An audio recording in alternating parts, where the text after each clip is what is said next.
Bienvenue à tous sur Verset Hebdo et j'espère que vous allez bien aujourd'hui. Nous allons explorer en profondeur le thème de l'homme et de la femme. Selon le dictionnaire, l'homme désigne un individu de sexe masculin. Mais ce terme peut aussi désigner l'être humain en général. Cela remonte à la création biblique, où l'homme a été le premier être vivant créé par Dieu. En Genèse, il est écrit « L'Éternel Dieu forma l'homme de la poussière de la terre. Il souffla dans ses narines un souffle de vie, et l'homme devint un être vivant. » Ce passage montre que l'humanité a une origine divine, soulignant la valeur et la dignité de chaque être humain, puisque tous ont été créés à partir de la poussière de la terre par l'action directe de Dieu.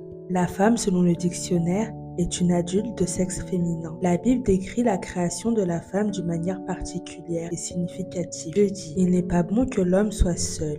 Je lui ferai une aide semblable à lui, une aide qui lui corresponde. » Le terme « aide » ici est crucial, selon le dictionnaire. Une aide est l'action d'intervenir en faveur d'une personne, en joignant ses efforts aux siens.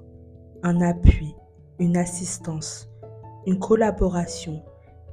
Ainsi Dieu fit tomber un profond sommeil sur l'homme, prit une de ses côtes et forma une femme.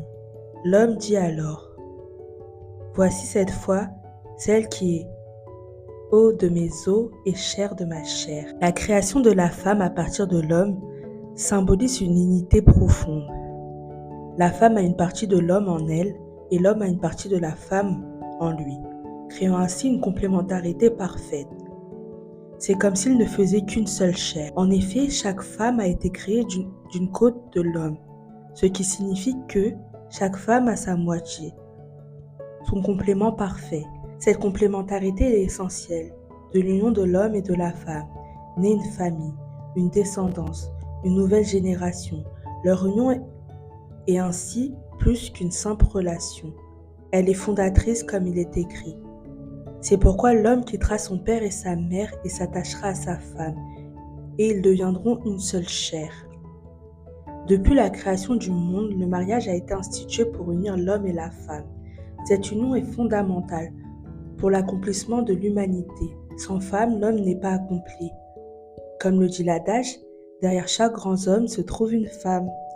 La femme contribue ainsi de manière essentielle à l'accomplissement de l'homme. Dieu a aussi dit que les désirs de la femme se porteront vers son mari, mais qu'il dominera sur elle. Cette dynamique se manifeste souvent dans la société actuelle, où les rôles et les relations entre hommes et femmes continuent d'évoluer.